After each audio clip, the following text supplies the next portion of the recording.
ஆடி கிருத்திகை அதுவுமா முருகர் கோயிலுக்கு போகலான்ட்டு கண்ணப்பந்தல் முருகனுக்கு அரோகரா அப்படின்ட்டு எங்கள் டீம் பசங்களோட கண்ணப்பந்தல் முருகர் கோயிலுக்கு தாங்க வந்துட்டோம். கண்ணப்பந்தலில் முருகர் கோயில் புதுசாக கட்டி பிரம்மாண்டமாக கும்பாபிஷேகம் முடிச்சு இதாங்க ஆடி கிருத்திகை திருவிழா நடக்க இருக்கிறதால வந்து பார்த்ததும் திருவிழா பயங்கரமாக நடத்துக்கிட்டு இருக்குது.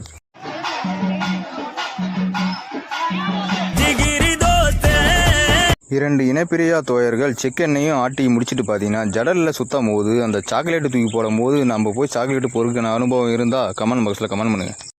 கொக்கி வண்டி கிரேன் மூலமாக ஜடல் சுற்றிக்கிட்டு ஊர்வலம் வர இருந்தாங்க. அது மட்டும் இல்லைங்க, டிராக்டரில் இருந்து காரு, டிராக்டருக்கு பின்னாடி மாட்டு வண்டி கட்டி அதுலேயும் ஜடல் சுற்றிக்கிட்டு ஊர்வலம் வர இருக்காங்க. நானும் வந்துலேருந்து பார்க்குறேங்க எங்கடா அன்னதானம் போடுறாங்கன்னு. இங்கே வந்து பார்த்தீங்கன்னா அன்னதானத்தில் பின்னி போட்டாங்க தான் சொல்லணும். வெஜிடபிள் சாதம், சாம்பார் சாதம், புளி சாதம், புதினா சாதம், இது போல் சாதத்தை போட்டு